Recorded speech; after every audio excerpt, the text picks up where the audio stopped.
just so pretty. Every time she comes on to this frame here, because obviously you know that we have the most elaborate setup every time. So whenever I have my artist come in there, it just sort of perks everything up. Is this elaborate? Is that sarcastic? Of course it is. It's inherent sarcasm every time I shoot for B4U. But the thing is, I do enjoy the moments that whenever we get to meet. Thank you so much for joining me again. But it's true. You always have this. So a lot of them will try, the imposters. But there are a few that are able to pull it off very easily, and you're one of them. Thank you. So you walk in out of this larger-than-life scale, and when I say Prem Ratan Dhan bio, and you looked fabulous, everything looked perfect. And diametrically opposite, now you walk into a frame where you're wearing the same clothes in the whole film.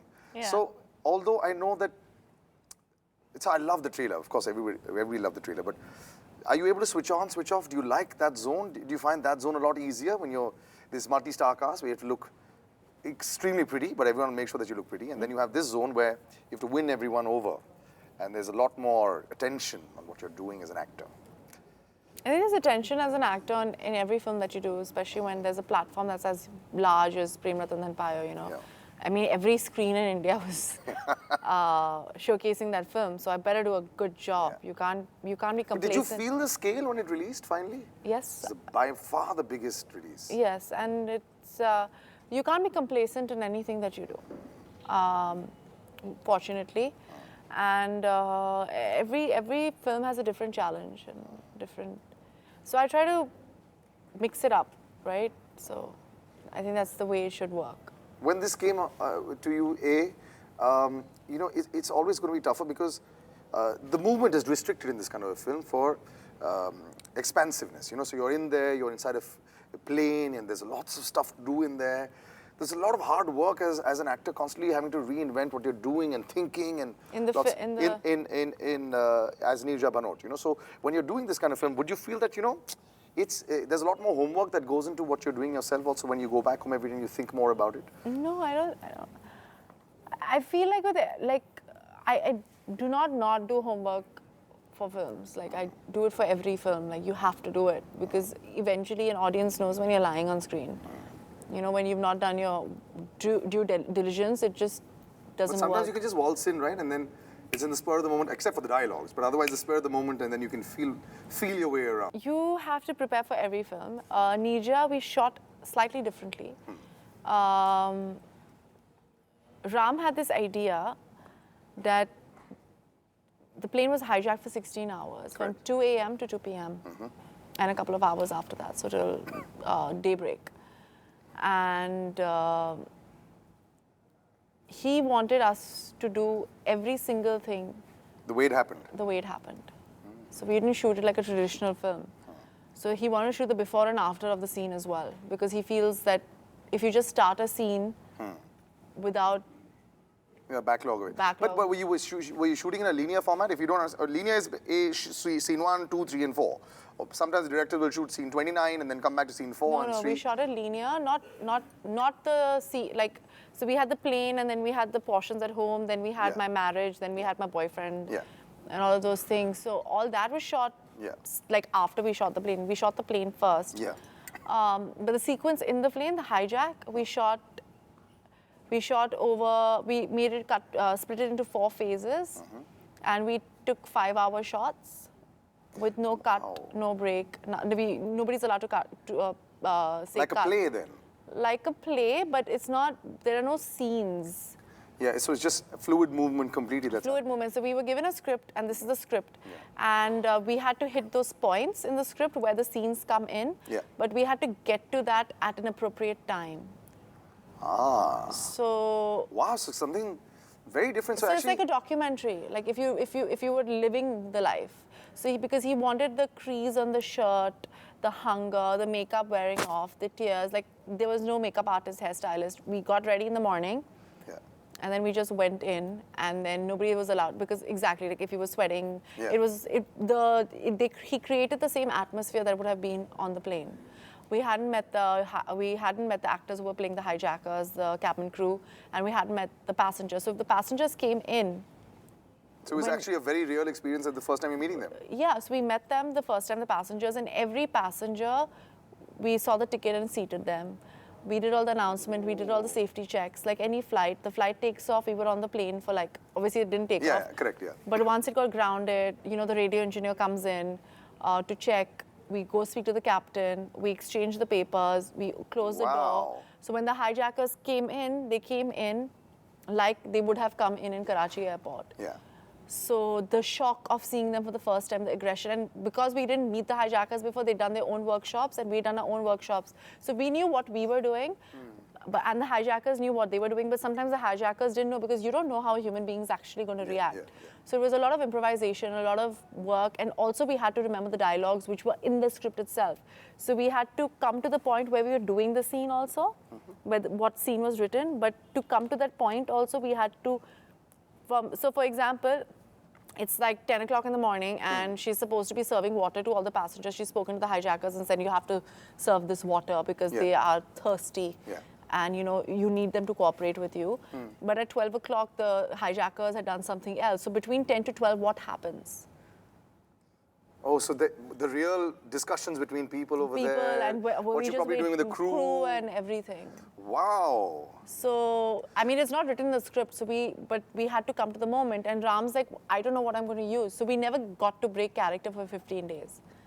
But that's insane. Has that ever been done before in a Hindi film? No, not in a Hindi film, but they've done it in a film called United 93. Yeah, I've seen that actually. Yeah. So they shot this like that? Yes. Oh. But, you know, I think it's when we were young, it was always a fantasy of every child to sit in the cockpit. You know, when you go into a plane, you want to go in there. Yeah. Were you a cockpit kind of girl, or did you enjoy flying also when you were young? Yeah, or did you get airsick? No, never. Sounds so exciting just by listening to the process. You know, I'm thinking, did you think that you'll be able to pull it off? Because, you know, there's a lot, not just you, there were so many other elements that were So there are 250 featured cast in it. So the passengers on the flight were not juniors. Yeah, I know. That's what I heard, that they weren't like actors. You know, they were just real people that were just volunteered. Yeah, and then they cast. And there was some actors also. There's a writer of Ab Tak Chappan who was in the film because he just wanted to be a part of it as one of the passengers. And then there was Does he get to be heroic in the film? I mean, you know, the thing is, every 2 days, someone of consequence used to come and inspire us because it was not an easy process to be on an aircraft for 16 hours. Some of us didn't get to use the loo or, you know. Even if there were so many people, imagine all of them anyway, yeah. Yeah, so we were all on that flight and it was heartbreaking and exhilarating, and it was a different creative experience because we were creating a situation and being those people and understanding it. So the first, Vidya came to speak to us. Then 2 days later, Amir came to speak to us. Baman came to speak to us 2 days later. So speak to you as in just to cheer you up? Yeah, to cheer us up, saying that, you know, so before we went on to the flight, Ram had taken photographs of all those who had lost their lives and put it out. So he said, these are the people who have lost their lives on this. People, yes. Yeah, and so every day we saw their faces and we went up and said that we need to be honest and we need to work hard. Yeah. And we can't do this, but you know, it's a lot of hard work. And Baman said something really amazing. He's like, no role is a small role. Yeah. He said, even if you're saying one thing, even if you're there in one shot, he's like, especially in a film like this, because it's an ode to the people who lost their life and to this young girl who gave up her whole life to take care of you guys, of the passengers. And she was so young anyway. Yeah, she was young, 22. Yeah, she was really 2 days shy of being 23 years old. And so, you know, you have to give her that respect. And you have to give these people the respect, even for someone like me, you know, sometimes you're just like, oh, you know, why, I mean, why do I need to do this? Why can't we do cut? I can do the line. I'm good enough an actor. You know, like you get these dirty things. Yeah, you'll be able to patch it in, match it in. And all of that. But no, Ram was like, I don't know what part. Maybe I might not use a scene that's written. Maybe I'll use what has happened before. So we never know what was going to be used in the film. So we had to be in shot. So Amir came and gave us an inspirational speech telling us what we had to do and why it was important to be a part of this process, saying that, you know, films like this need to be made so that the industry moves forward. Or Baman saying, talking to the passengers and saying that, you know, no role is a big or a small role. You know, I think sometimes you get certain scripts that inspire you, and then sometimes you hear stories like how Sonam's narrating now. Like I'm saying, I haven't even come to the process of how the trailer is looking and how the film is looking. and how important and how difficult it is to play a real life character. See, whenever you have somebody playing a real life character, everyone has a judgment about it. This is not a fictitious person. This is one of the few Indian films that is actually saying that they're playing this real life character. So suddenly the responsibility increases so much. Did you sort of discover so much more about yourself as an actor? Did you think you would fall short when you went in? No, the thing is, because we'd prepared so much, especially me, I'm like I'm one of those people who like prepares like a crazy person. And then there was this. Were you like that in your school life also? Did you ratto? Yeah. Like hardworking and like very like. The ace student. Sincere. Yeah. So I did what I had to do. You have to, especially like you said, it's a responsibility, right? Yeah. And like Vidya came on set and she was talking again. Every actor came on set to inspire us. And what I got from Vidya was her journey to being who she was and having the responsibility to play a certain character that was alive. She did that in Dirty Picture. Correct, and to give that respect to the person. And I felt like forget the fact that she was a real person, but she was also somebody who's a national hero, right? She's the youngest recipient of the Ashok Chakra. True. Youngest recipient. And it's the highest. Especially in a country also, because for those who don't know the story, she had the option of getting off the plane. So if you read up about what happened to the Pan Am flight, you'll realize that she chose to stay and so sadly lost her life. So there again, there's she was the one who opened the emergency exit, and she could have been the first one down. But she made sure that every passenger was out, and then she realized the UNMs, which are the unaccompanied minors, were not down. So she went to get them, and while she was getting them, she realized that the hijacker was coming towards her. Yeah. And she body shielded them, yes, and she got shot 3 times on the back and twice on the chest. And she still made sure that the children went down, and then she slid down after them. And unfortunately, she didn't make it. Yeah. You met the family. Yes, I did. Yes. And was the mother okay with this story coming to life, reliving those moments? Unfortunately, in our country, we have a very short memory, and I think she wanted her daughter's story to be told, because I think even though eventually her granddaughter was telling me that she didn't want to relive the moment again, because she lost her child, and I think her daughter was, she said that, I never wanted my daughter to be a hero. And that's not what you want for your child, right? You want your child to have a full, big life, and you don't want her to become you don't want your daughter... Especially like she became a martyr, absolutely, Yeah, you don't want your child to be a martyr. You might want the child to be a hero, but you don't want the child to be a martyr. That's not how you want the child. You want your child to have a future, and you want your child to have... And especially, I feel with Neerja, because they wanted a daughter, and they had a daughter after a while. They already had 2 sons. In a time also where, we're in 2015 now, by that time, getting a daughter was a very big deal in India. And it was a big deal there. I think that's the whole story that, I think came forth also when you look at, when you met her, imagine how she will, when she'll watch the film, it'll be something... She passed away. Oh, she did? Yeah. Then the rest of the family, when they do watch the film, would they have known all the accounts of what happened? Yeah, they do. We got all the information from them, and from her friends and the co-workers and everybody. We did so much research. There's a case that was, the hijackers were getting tried in America, and everything is actually on paper, on all the accounts that happened in the plane. All the witnesses gave an account of it during the court case. So we have all that information, all the witness information, and exactly what she did, on how she gave the hijack code, because that's So this is an actual account A to Z? A to Z. There's nothing in the film. There's nothing fictional in this film. It's a proper biopic. Everything obviously that, like when you're on the plane and there are certain things that are happening, like maybe 1 or 2 words or something like that. But the account of what happened and how she dealt with it, it's exactly that. Ram is very strict like that. We didn't want anything that did not happen. No, I think it sort of opens itself for discussion. I've been appalled of late with Airlift, the number of... I haven't seen the so I'll tell you, parts of the film people, and of course it's a fictitious account of something that happened. But in India, people love to pick, and they say, this is not how it happened, and this is how it should have been, and I was nearby.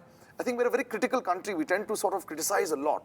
So if you are sticking A to Z, I think that leaves no room for them No, to say there anything. can't be anything. It's like a matter of record. Did you, when you said yes to this role and you realized there was a real person, does it suddenly just sit very heavy on you? When I was listening to the story, I was like, I think this only happens in films, right? Is somebody really like that? Yeah. And then I realized that when I was 22, 23, I was that idealistic. Yeah. You know, when you're younger, you feel... You just feel you can change the world. You can change the world. Indian army comes into your mind, or, you know, these armed forces. Feel like...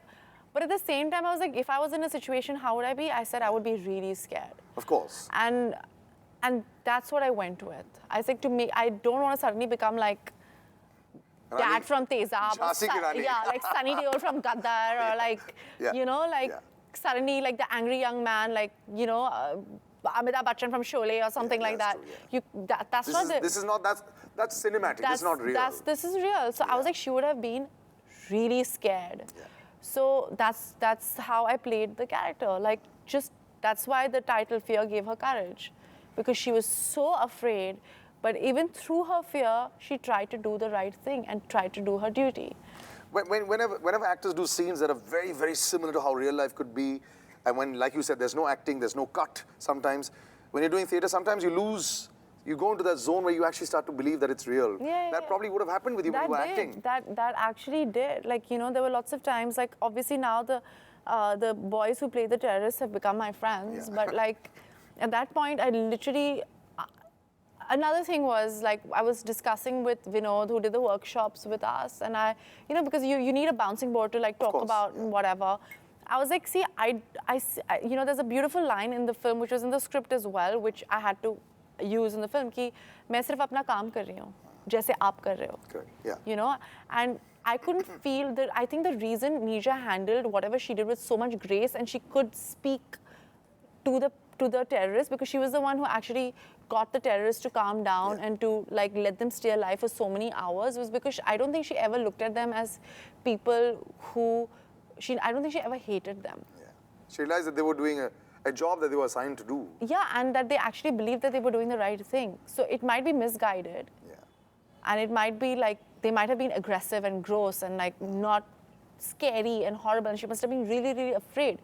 So she just looked at them as equals and said, जैसे आप अपना काम कर रहे हैं, मैं भी अपना काम कर रही हूँ. So just relax, you know, and let me do what I'm supposed to do, like you're doing what you're supposed to do. And I think in that way, they got convinced, because she did convince them to, like, let her feed the passengers and to, I don't know, you must have read all the accounts. Yeah, of course. And also, whenever you read a number of hijacking accounts, and earlier it used to happen a lot also, and there's always one pacifier. Even otherwise also, whenever there's negotiations, you have a pacifier that comes and tries to calm you down. She was a head stewardess, right? Yeah. So what happens is that when the first thing that you do in a hijack, the head stewardess is supposed to give the hijack code, the pilots.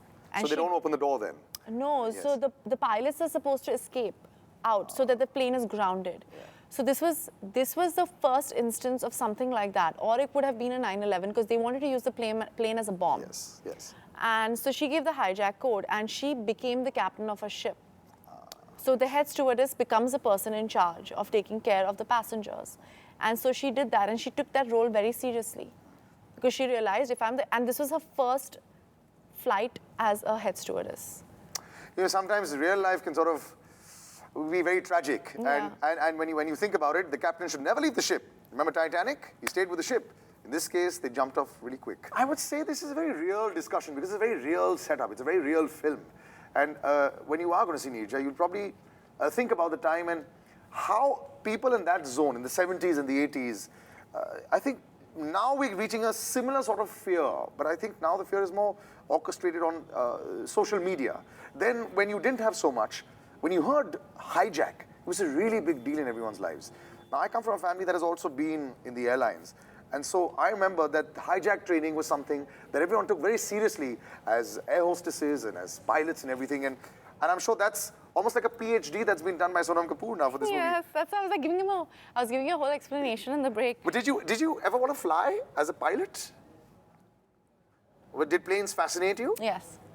I never want to fly as a pilot. I want to fly, but not like I want to fly for myself, but not like. Yeah, you just want a commercial pilot's license and then just take off in your own plane. Yeah, yeah. But nice. Have you been fond of aviation films like Aviator or any of those kind of things? Yes. As cinema. The when you only watch film that? that I couldn't get through was Snakes on a Plane. Yeah, but that wasn't really like it was a weird film. I couldn't take it. Like, Yeah. I couldn't take it. I found it really creepy. Yeah, I know. I've seen that film and it keeps coming on TV a lot. It's a weird film. Yeah. But otherwise, I've always enjoyed. Off late, there have been lots of interesting films that have come out. Now you're part of one such film that probably go down in the annals as one of the finest airline films that we've seen. You know? So it should be, because the trailer evoked a fantastic reaction. Yeah, The I first, didn't expect that. but it's been made very well, the trailer. You know, you said docudrama. It looks like a real taut thriller, you know. Yeah. Did you think that the trailer would look like this? And what was the first reaction, best reaction that you got? Honestly, I like, you know, usually when a trailer comes out, you're like, oh, you know, if you can, tweet it or whatever. Yeah. But people were just going mental Yeah. on social media without me saying anything. I know you're really good with that, right? You started the dub smashes on Prem Ratan. Yeah. But yeah, and you're good with that. You're one of the few smart ones who are able to use it well. Yeah. Your dad has opinions about all the films that you do see. What did he say when he saw this one? Well, I think it's too early to talk about what he said, but he says that Ram's going to be one of the important filmmakers of our time. And I think that's what I took from what he said about the film. Not Is he because a reluctant filmmaker, but because he seems Yeah. to take an enormous amount of time to come back he's into just like, it, yeah. for him, he doesn't want to do anything that's not the best. I don't think he wants to, till he doesn't feel like he can be honest enough and creative enough, and he needs to do, you know, he's very idealistic and very like, he understands, I have never met a better director since I've been in this industry in terms Really? of, yeah, his Attention to detail and everything. attention to detail, the craft, forget, all that is great, all that a lot of directors have. Yeah.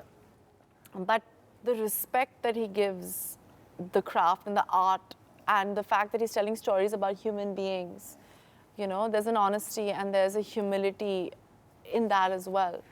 So that combination is lethal, and that comes through in the film that he's made. So I give a cricket analogy very often. When Sachin used to play against Australia, he was on his best. Yeah. We play against Bangladesh, he would sometimes let go, yeah? So after this film, when you walk in, when everything's perfect, you're in the zone, you get back to a normal film set, it's going to be tough to switch on, and will you I haven't signed reminiscent? anything because of that. Really? So I was just going to say, is that a performer syndrome happens like that? You just feel that you've hit the zenith here. I had a problem after Ranjana, honestly. Oh, that was a fabulous film. Yeah, and He signed a film with Uma Thurman, that's what I'm reading. yeah, Dhanush Wow. did. Yeah. It's fantastic. Anyway, yeah, we'll come back to that. So after Ranjana, I was just like, oh my God, what am I going to do now? Yeah. Like it's, you know, the kind of appreciation, the way, I mean, I did not expect the film to make 100 crores, for sure. Get the critical acclaim and do commercially so well. And, you know, when I signed the film, they were like, who's Dhanush? He made Kolaveri D. Yeah. You know, like, because in the Indian film, like in the Hindi Yeah, of film industry, course, they didn't The ignorance is abundant in the Indian film industry. Yeah. So I was like, he's the national award winner in the South, and I mean, you know, because they expected me to do films with like an Imran Khan, Ranbir Kapoor, Salman. You know, they They're have typical hero-looking boys. yeah. And I was just like, but I like this story, I like the script, it's Anand Rai, and they were like, Anand Rai is me Tanu Manu. I was like, you know, at that time.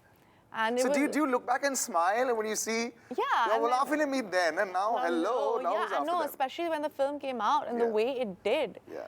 And I was just like, I told you so, man. Yeah. I was like, don't, like, I remember I was a really close friend of mine who is a filmmaker said to me, are you crazy, you're doing this film? And I was like, you come from a different school of thought. And I unfortunately tried to conform to that school of thought, and it's not worked out for me. I'm really unhappy with the kind of work I'm doing. So I'd rather do this and then, you know, wake up. But do you get bored easy? I get bored of conforming and doing things which I expected. You know why? The problem is because you look like the classic Disney princess. Yeah. And that happens with pretty women sometimes. Everyone expects them to do the same thing each time, and they want to do something different. They're like, are you mad? Just go along this path and do one of those national award-winning films later in your career. Yeah, so I did Ranjana, and everybody was like, what? And it really changed the course of my life, honestly. And then after that, I was like, and then unfortunately, because of Ranjana, those kind of roles kept coming to me. And then I was like, I don't want to do this. I was like, I'm bored, I've already done this, now can I do something else? And then I did Khoobsurat, the classic Disney princess. Yeah. No, the wannabe princess. A princess wannabe. No, but it works. Plus, you also have a production house which you can make stuff that you like. Yeah. So I think it's about time that you got that going as well. Yeah. But I'm looking forward to this one. Thank you. And like I said, I hope you do sign something soon. Thank you so much for joining us. Thank you so much. Thank you. But it's always good, right? You set the bar high and you want to stay there and want to remain there. May not be easy every time, but at least you can strive for that. Till the next time, we meet soon. Take care and bye-bye.